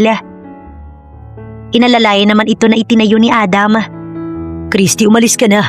At pwede ba wag mo na kaming guguluhin pa? Adam, mahal kita. Bakit ba ayaw mo maniwala sa akin? Ang tagal kong naghintay sa'yo. 5 years. Pero ano, nalaman ko na lang na nagpakasal ka sa iba? Hindi ko kaya. Hindi ko kayo hahayaan na maging masaya kahit kailan. Sinaktan mo ko, Adam. Magsisisi ka. Nagbabanta ang boses ni Christy bago tumalikod at tinapunan siya nito ng makahulugang tingin. Subukan lang nito at hindi niya uurungan ng babae. Are you okay? Nag-aalalang tanong ni Adam sa kanya. Tumango siya rito. Pasensya ka na. Hindi ko na alam ang gagawin sa kanya. Simula nang mawala si Ariela, umaasa siyang mamahalin ko siya at magugustuhan ng mga bata. Pero hindi nangyari. But don't worry, hindi na mauulit to. I'll make sure of that. Mahahalatang obses kay Adam ang babae, pero hindi niya ito uurungan. Oras na kantihin siya nito uli, sisiguraduhin niyang manghihiram ito ng muka sa kabayo. Pagkagaling ni Christy kina Adam, dumiretso siya sa bahay ni na Doña Everly at sinabi ang nangyaring paghaharap nila ni Paula. Huwag mo nang problemahin ang babaeng yun, Christy. May inutusan ako para patayin siya. Akala niya siguro, gagawin kong madali ang buhay niya sa pagpasok sa mundo ng anak ko. Napangiti si Christy at nawala ang pagkalukot ng mukha nito. Thanks, tita. Maasahan ka talaga. Pasensya na ang Paula na yun. Akala niya siguro, naka-jackpot na siya. Sa malaking bahay, naglambing ang mga bata na tumabi sa pagtulog ng ama at ina. Kaya naman, nakahiga silang lahat ngayon sa malaking kama. Matamang nakikinig ang mga bata habang nagbabasa ng storybook si Teacher Paula. Hindi ito nararanasan ng mga bata noon dahil namulat ang mga bata na walang ina, kaya sa Mami Paula nila sinusulit ang mga panahong wala silang mami. Isa na rin siguro sa mga rason kung bakit napalapit kaagad kay Paula ang mga bata. Dahil simulat sa pool, ay mahilig naman talaga sa bata ang dalaga. Nang makatulog ang tatlong bata, nagkatinginan sina Paula at Adam bago nagpalitan ng ngiti. Pinatay ni Adam ang ilaw at hinayaang tanging lampshade lang ang nakabukas bago lumabas ang dalawa. Good night. Inihatid pa ni Adam si Paula sa kwarto nito. Ito pa ang nagbukas ng pinto para sa kanya. Good night, Adam. Paatras namang tinungo ni Adam ang sariling kwarto na hindi inaalis ang paningin sa dalaga. Hindi nito namalayang nasa tapat na pala ito ng pinto, kaya nauntog ang lalaki nang humarap upang pihitin ang seradora. Nang mapalingon muli sa dalaga, pareho silang natawa. Nasa 5 minuto na yatang nakahiga si Adam sa kanyang kama, ngunit nanatiling nakikipagtitigan siya sa kisame. Hindi siya dalawin ng antok, nanatiling nakapagkit sa kanyang isipan ang magandang mukha ni Paula. Bakit pakiramdam niya? May kung anong umuusbong sa puso niya para kay Paula. Nagmamahal na ba siyang muli? Ang mga ngiti nito, ang bawat pagkurap ng mata, ang mabining kilos, lahat yun nagpapaalala sa kanya sa dating asawa. Nang di talaga makatulog na tila napakaalinsangan sa kanyang kwarto, lumabas siya ng silid. Hating gabi na pala, marahil tulog na lahat. Sa kusina, nagsalin siya ng konting alak sa baso upang makatulog. Ngunit mukhang naparami ata ang inom niya dahil halos naubos niya ang laman ng isang bote at bangengi na siyang pumasok sa kanyang silid. Ngunit walang kamalay-malay si Adam na mali ang kwarto na kanyang napasukan. May babae kasing nakahiga sa ibabaw ng kama tulog na tulog. Ariela, bulong ng kanyang isipan habang tinitingnan ng babaeng yun. Walang ingay na upo siya sa gilid ng kama at tumunghay sa magandang mukha ng asawa. Hindi niya mapigilang damhin ang mainit nitong pisngi. Naroon ang pagnanais, nahagkan ng mga labi nito at iyon ang ginawa ni Adam. Marahan niyang hinagkan ng mga labing nag-aanyaya sa kanya, pero napakalaki ng pagkakamali niya. Dahil matapos matikman ng mga labing yon, tila nahibang siya at hindi na mahinto ang kanyang sarili. Basta natagpuan na lang ang sariling yakap ang babae at mas lalong pinalalalim ang halik niya. Sa malalim na pagkakatulog ni Paula, naramdaman niya ang pamilyar na tamis ng labing umaangkin sa kanyang labi. Tila iyon isang napakatamis na panaginip. May kung anong init ang lumukob kay Paula sa mga sandaling yun at sa kanyang panaginip, tinugon niya ang matamis ng halik. Halik na lumalim.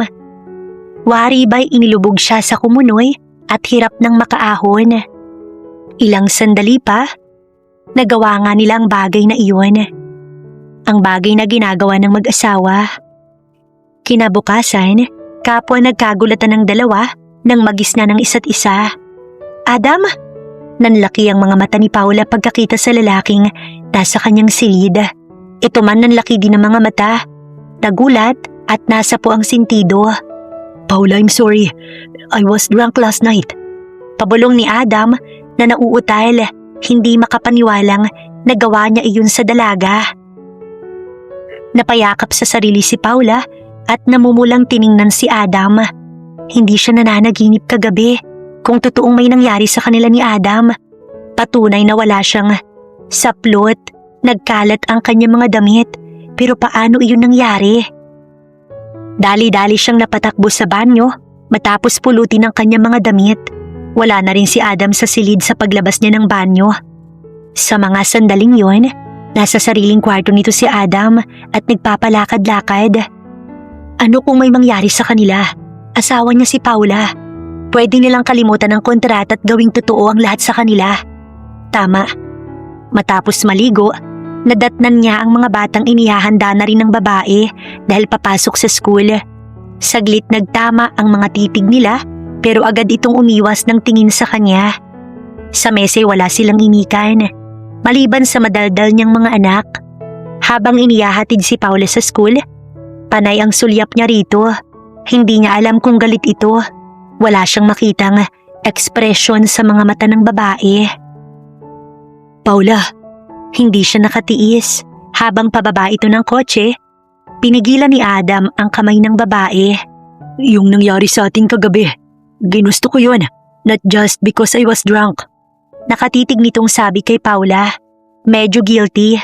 Kasalanan ng alak dahil iyon ang nagtulak sa kanya upang kunin ang isang bagay na hindi dapat. Ngunit sa kaibuturan ng puso ni Adam, napakasaya niya after nang namagitan sa kanila kagabi. Hindi alam ni Paula kung gaano nito napunan ang pangungulila niya sa nawawalang asawa. Adam, okay lang. Siguro mamaya na lang natin pag-usapan sa bahay pagdating ko. Baka malate ka. Gusto kong malaman kung galit ka sa akin, Paula. Hindi ako galit, Adam, at walang rason para magalit ako. Kung ano man yung namagitan sa atin kagabi, ginusto ko rin yun. Really? Hindi makapanwala si Adam. Kay lawak ng ngiti. Nahihiyang tumango si Paula. Akala niya panaginip yun. Pero isang panaginip na literal niyang naramdaman ng yakap at mga halik nito. Nalunod siya at nagpatangay. Nakalimot, hindi niya kayang i-explain. Baka mahal niya na si Adam. Okay, Paula. Pag-usapan natin ito mamaya, okay? Malawak ang ngiti ni Adam na kinabig ang babae at humirit ng isa pang madiing halik sa labi nito na ikinalaki ng mga mata ni Paula. Susunduin kita mamaya, okay? Sabi pa ng lalaki. Walang tugon kay Paula dahil nakatulala lamang siya kay Adam. Bestie! Kung hindi pa niya narinig ang matinis na boses ng kaibigan, hindi pa siya magkukumahog na lumayo kay Adam. See you later, Paula. Pahabol pa ni Adam na kumaway. Nilingon ito ni Paula at nginitian kasabay ng kaway. Ano yan? Katotohanan na kulang na lang I love you sa inyong dalawa? Tudyo ni Jackie nang tuluyan siyang makalapit dito. Mag-asawa kami sa mata ng tao. Anong masama sa kaway, no? Pero sa totoo lang, may munting kiliti siyang nararamdaman sa puso niya habang iniisip si Adam. Sa bagay, pero bestie, nag-kiss na ba kayo ni Adam? Baka mamaya mahulog ka na pala sa kanya nang hindi mo namamalayan. Pero hindi ka naman niya sasaluhin. Hindi, no? Imposible yun. Pagde-deny ni Paula sa nararamdaman niya.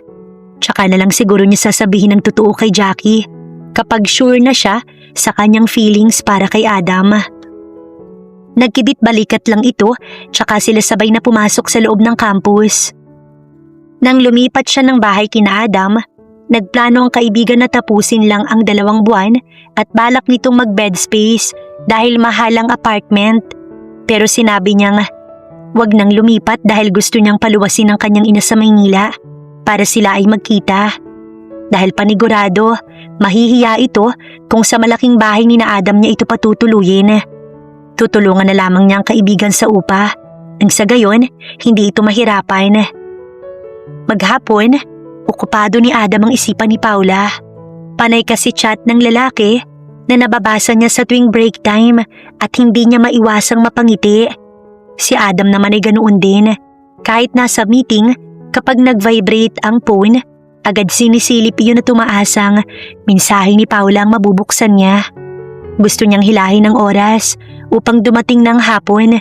Basta excited siyang makita si Paula. Sa mga oras na yon, nag-aabang sa paglabas ni Paula ang lalaking inutusan ni Doña Everly para kitilin ang buhay ni Paula. Nagtago ang lalaking kriminal sa malalagong halaman kung saan walang makakakita dito. Hawak ang silencer na nakatutok mismo sa gate ng school kung saan may mga paisa-isang estudyanteng lumalabas. Hawak din ng lalaki ang larawan ni Paula at handa na nito iyong barilin oras na lumabas ang babae. Maya-maya pa, pumarada ang kotse ni Adam.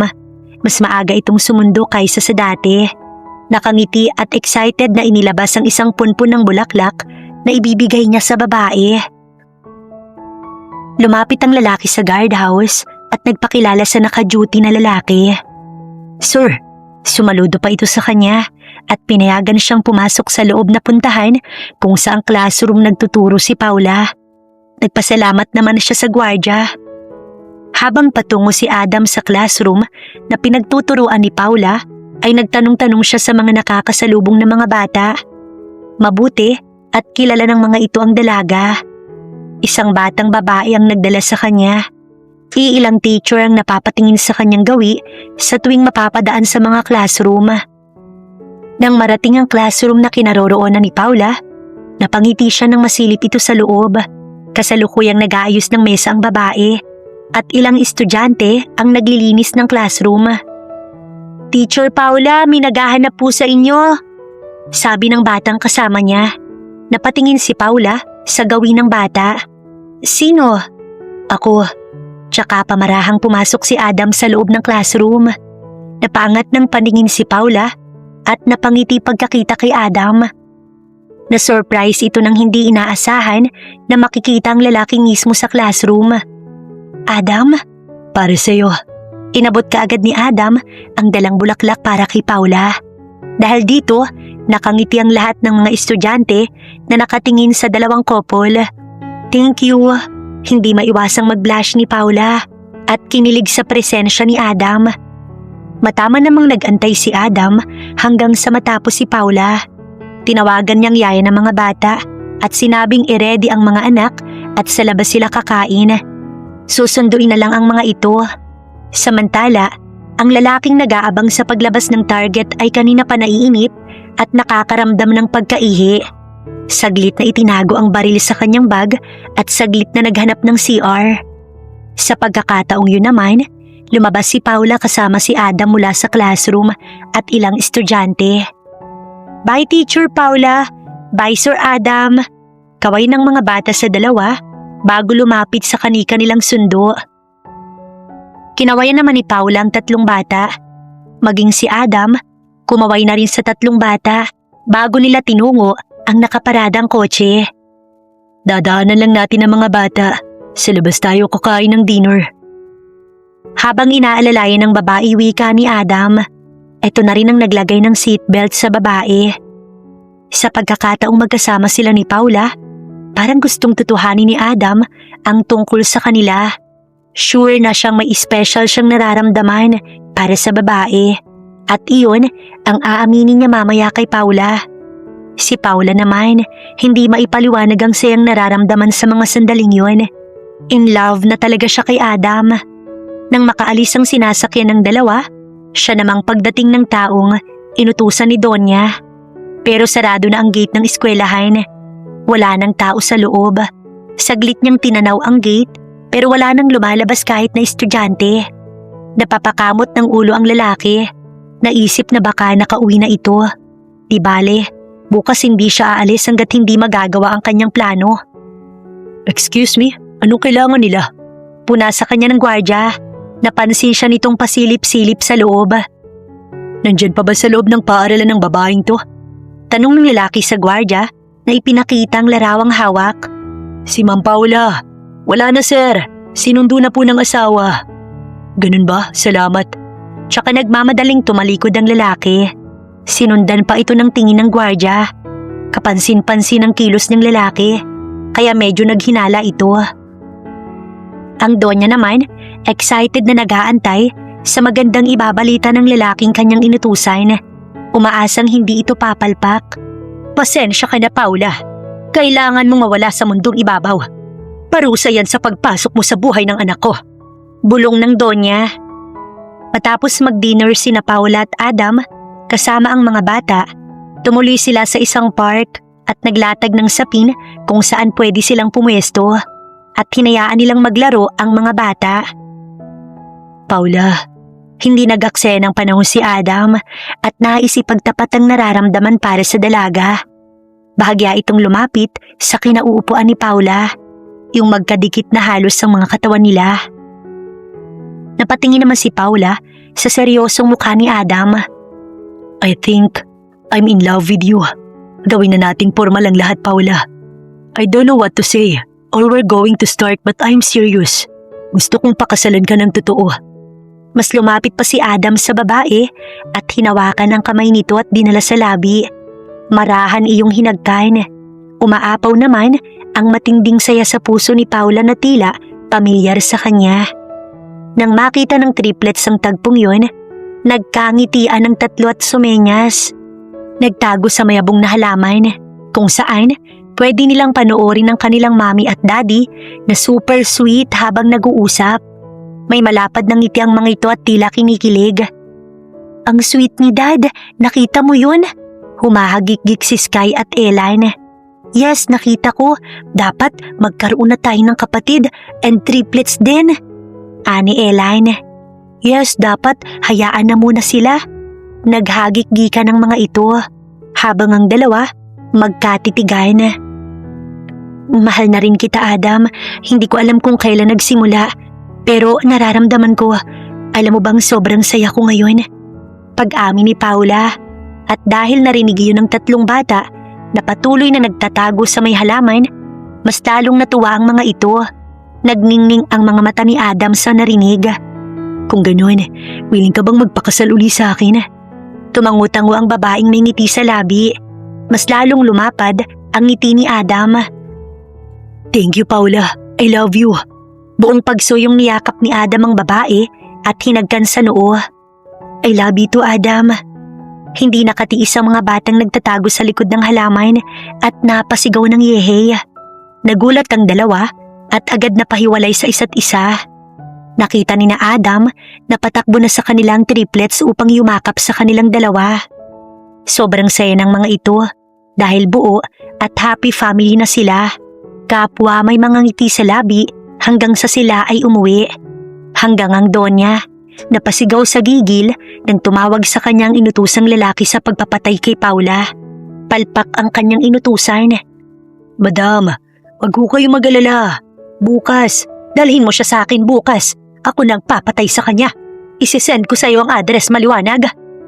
May inis ang boses ng Donya. Wala na siyang tiwala sa palpak na tauhan. Kaya siya mismo ang gagawa ng paraan. Yes, ma'am.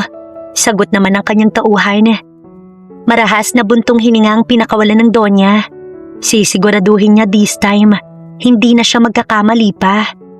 Pagdating sa bahay ng mga bata, ay inasikaso naman ito ng yaya upang makapagpahinga na. Samantala ang dalawa ay nasa kwarto, magkayakap, in love sa isa't isa.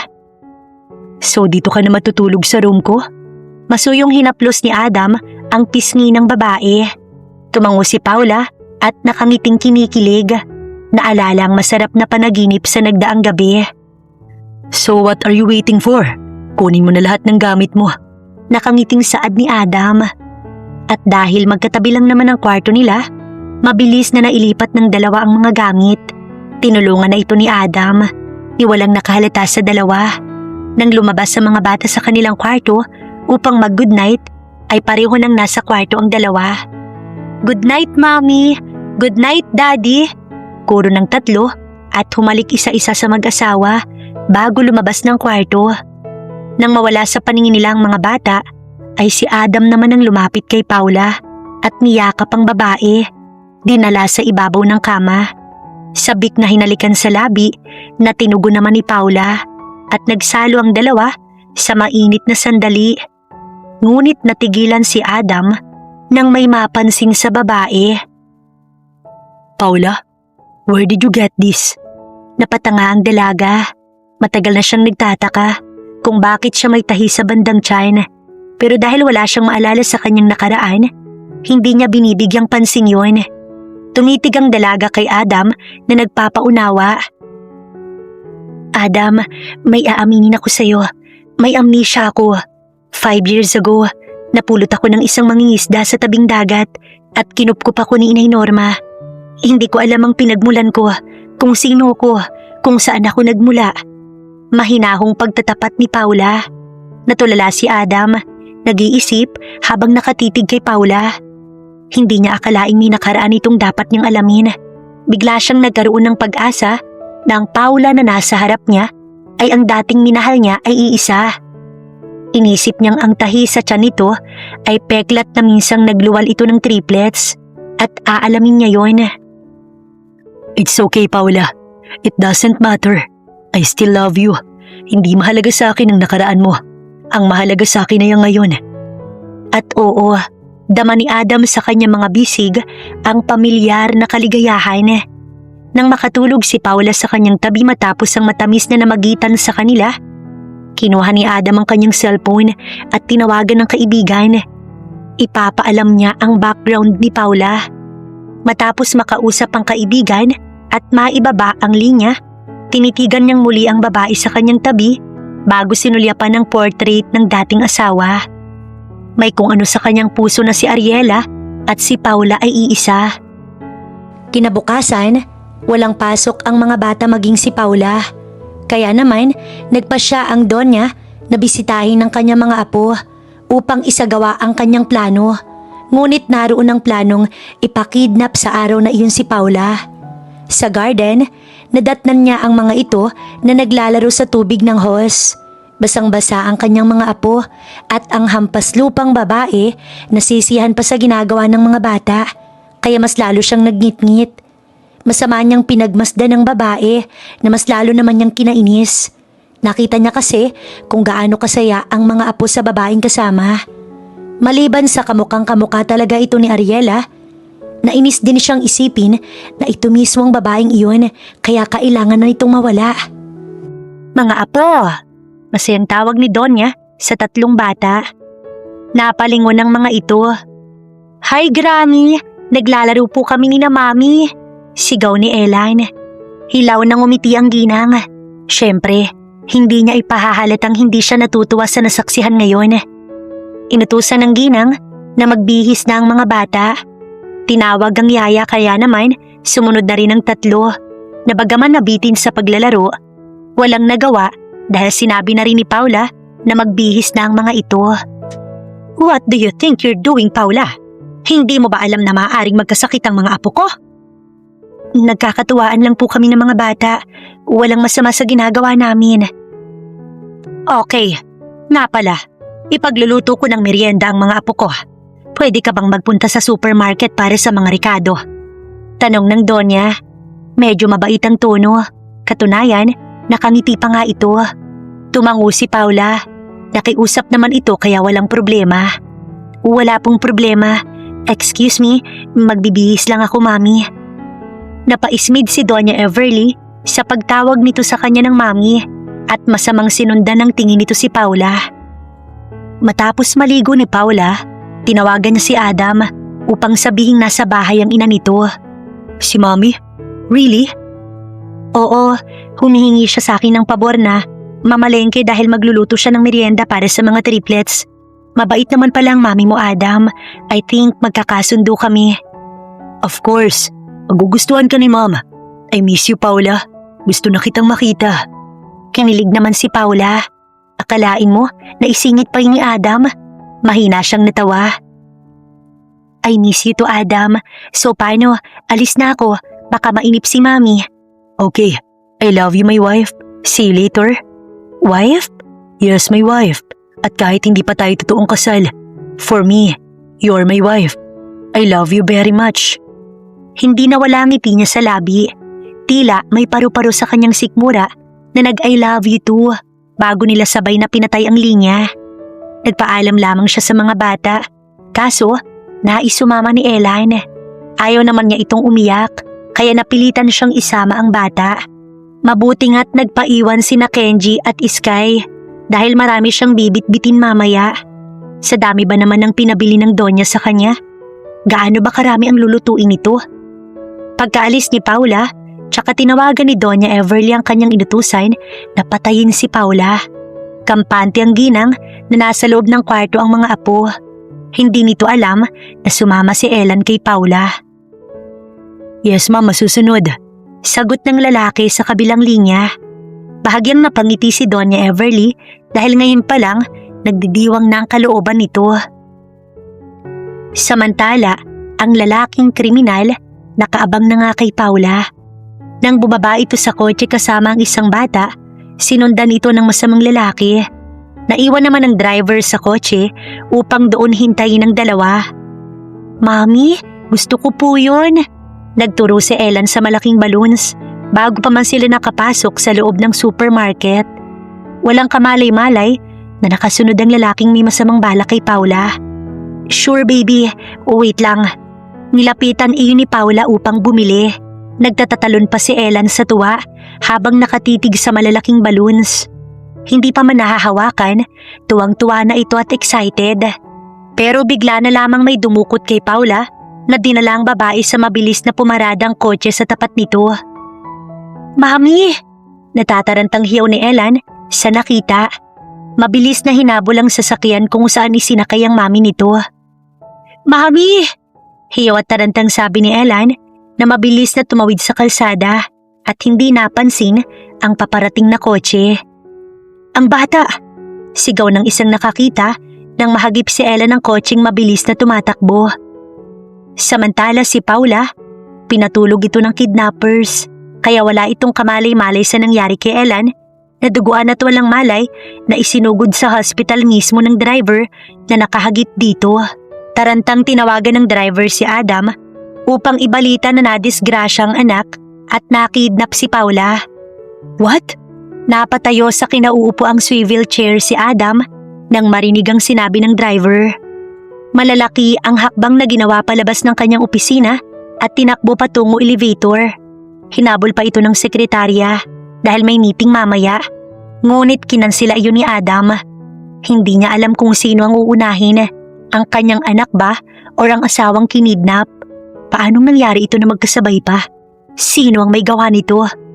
Mabilis siyang tumawag ng pulis habang pinahaharurot ang kanyang sasakyan papuntang hospital.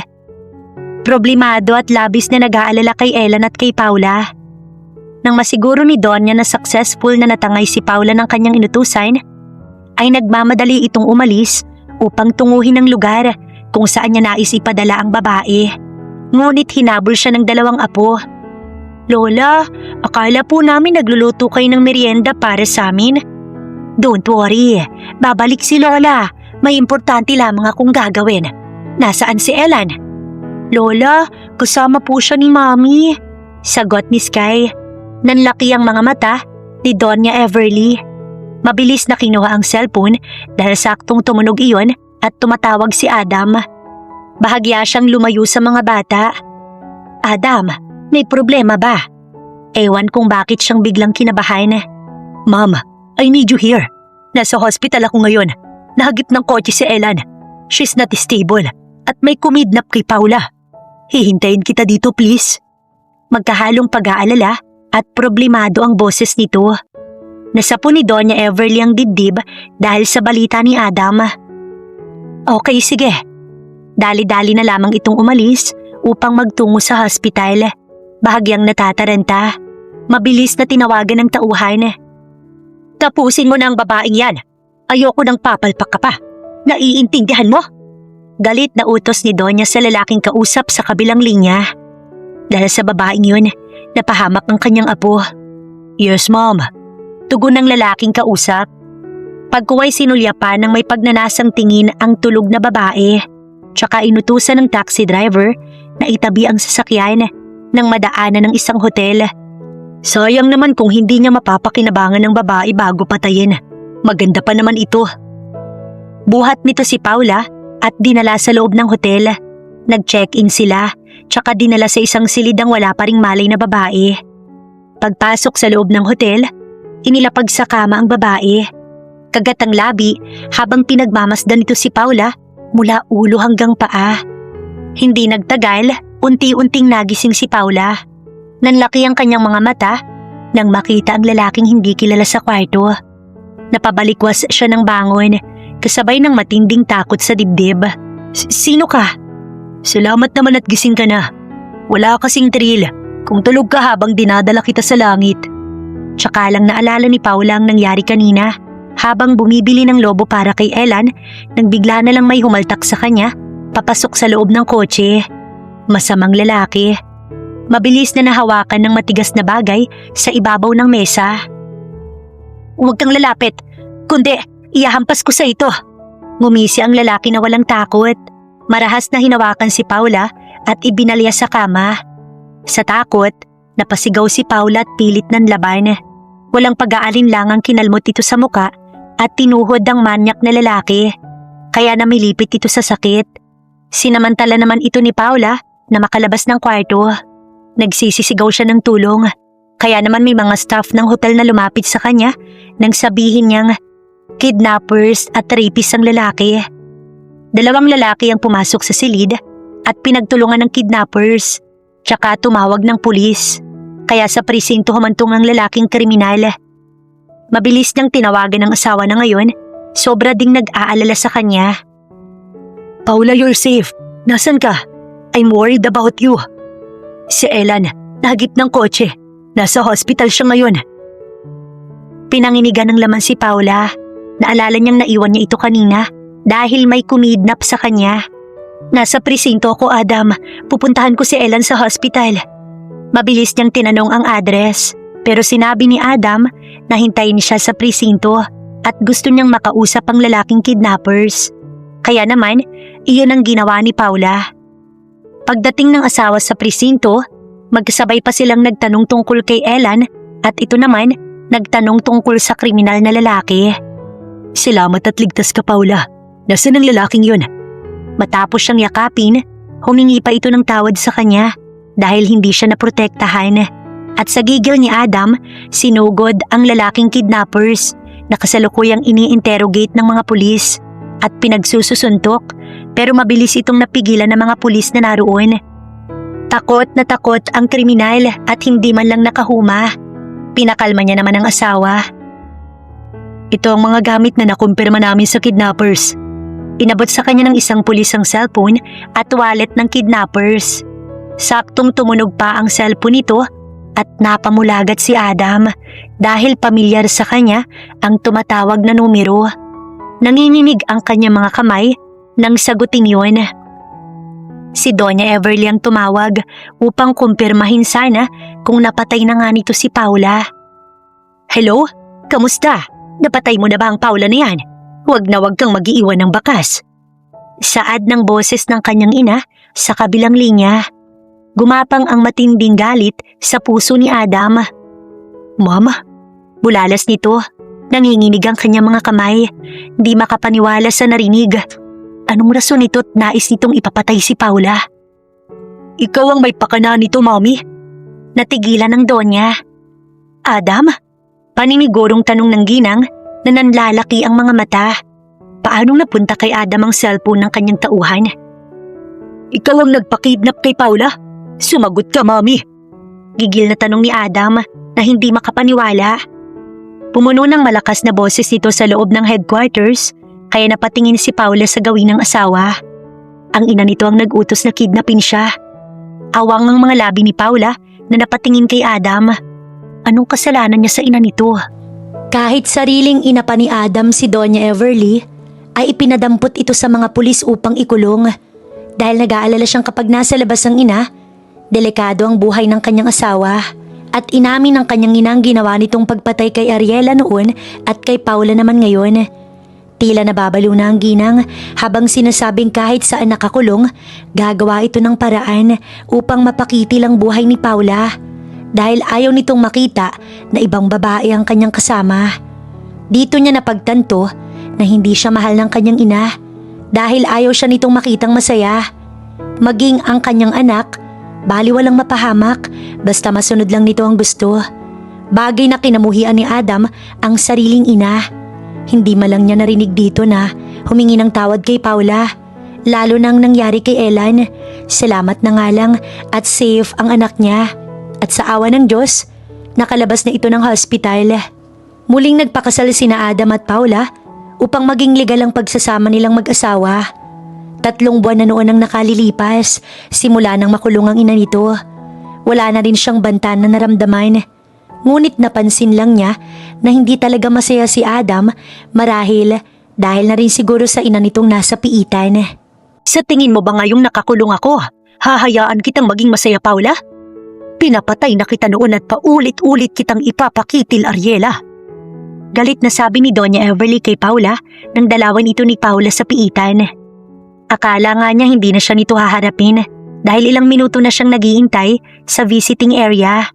Ngayong nagkaharap sila, hindi niya makita sa aura nito ang pagsisisi sa ginawa nito sa kanya. Naluluha tuloy siya sa sama ng ugali ng ginang na dapat sana sa edad nito ngayon, nagpapahinga na lang sa buhay. Matanda na kayo, Mami. Dapat siguro magbago na kayo kahit para na lang sa mga apo ninyo. Hindi pa po huli ang lahat. Pangako po, aalagaan ko ang anak nyo. Para sa kanya, kahit ano pang gawin at sabihin nito, hindi siya magtatanim ng sama ng loob sa ginang. Sa ngayon, inaalam nila pareho ni Adam kung siya nga ba si Ariela, kaya balak nilang balikan ang lugar na kanyang pinagmulan. Umalis ka na, Paula. Hindi kita gustong makita. Hindi ako magtatagal, Mami. Ihahatid ko lang po to. Busy lang po kasi si Adam. Alagaan niyo po ang sarili ninyo. Hindi niya na hinintay na sumagot ito at saka nagpasalamat sa pagharap nito sa kanya. Nalingonan niya pa itong tulalang nakasunod ng tingin sa kanya. Hindi na lamang sinabi ni Paula kay Adam na dinalaw niya ang ina nito sa kulungan. Ang totoo, nanghina si Doña Everly sa narinig mula kay Paula. Bakit ganoon? Hindi man lang niya nakitang nagalit sa kanya ang babae. Sa araw na yon, nakaredy na ang lahat para magbakasyon. Tuwang-tuwa ang triplets sa kanilang bakasyon na ayon pa sa mga ito gustong maligo sa dagat.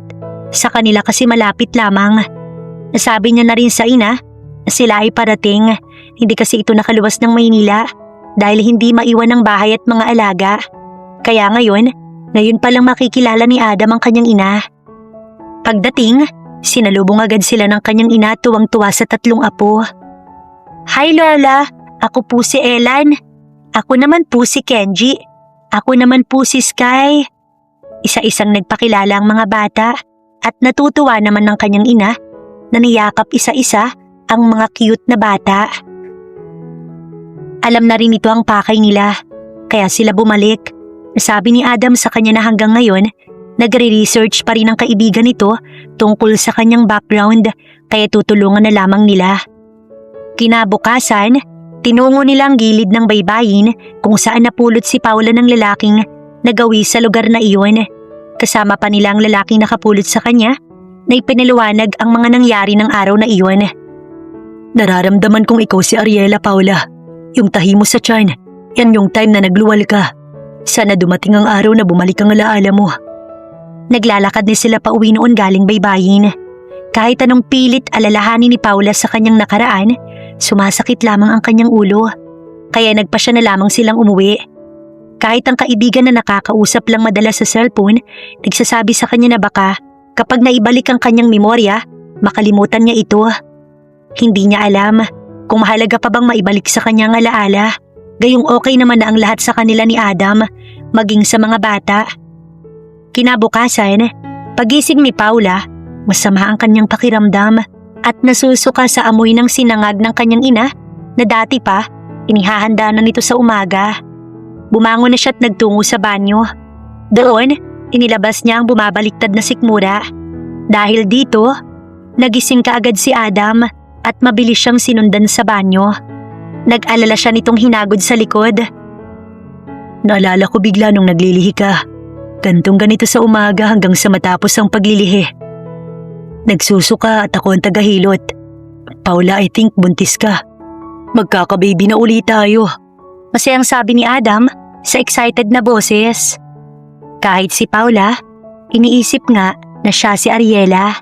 Kaya sa tuwing kakausapin siya ng asawa, sinasakyan na lang niya. Hindi naman siya nagsiselos sa babaeng matagal nang wala. Or baka nga siya yun. Buntis? Napangiti si Paula dahil isa iyon sa gusto niyang mangyari. Tuloy na payakap siya sa asawa at para makasiguro, nagtungo sila sa hospital para magpa-check up. At tama nga si Adam.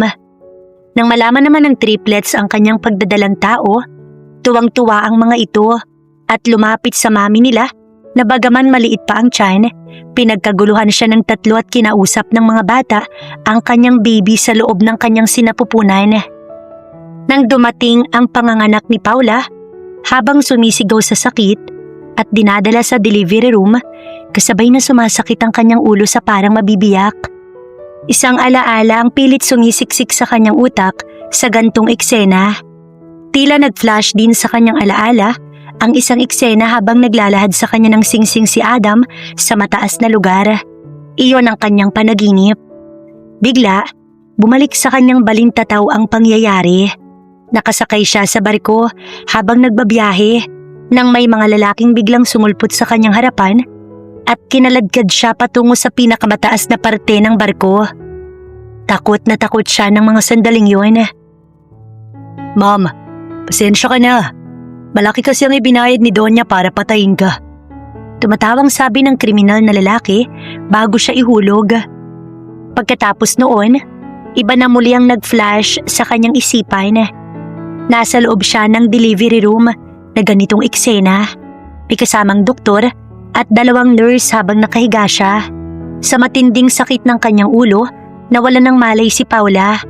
Ang sumunod na eksena, iniluluwal na nito ang panibagong triplets. Nang magising si Paula, naibalik na sa kanyang nawalang memorya. Si Adam na nakangiti habang nakatunghay sa kanya. Mabilis na yumakap si Paula sa asawa at umiiyak. Buhay siya. Adam, ang mami mo. Ipinapapatay niya ako. Masama siyang tao. Doon nalaman ni Adam na bumalik na ang alaala ng asawa. At ito nga si Ariela. Kaya pala minahal niya ito dahil nakilala ito ng kanyang puso. Ariela, bumalik na ang alaala mo. Ikaw nga ang asawa ko.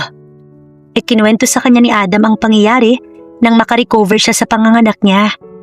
Dahil 6 taon ang lumipas, wala siyang maalala ay napakaraming nangyari. Hinangaan ni Ariela ang isang Paula na sa kabila ng walang maalala, naging matapang sa loob ng 6 na taon. Ang kanyang inay Norma na nag-aruga at kumupkup sa kanya. Ang kanyang kaibigang teacher na naging karamay niya sa lahat ng oras. At tila ba itinuro siya ng Diyos sa kanyang tunay na pamilya dahil muli silang nagtagpo ni Adam bilang siya si Paula. At ngayon, nagbabalik ang kanyang alaala, wala na siyang dapat pang baguhin dahil para sa kanya, ang Ariela at Paula ay iisa lamang. Wow ha, kayo na talaga ni Adam. Congrats sa inyo, ang dami niyong tsikiting. Bati ni Jackie nang dalawin siya nito sa hospital. Alam na nito ang pagbabalik ng kanyang alaala bilang Ariela, pero Paula pa rin siyang tawagin ng kanyang kaibigan.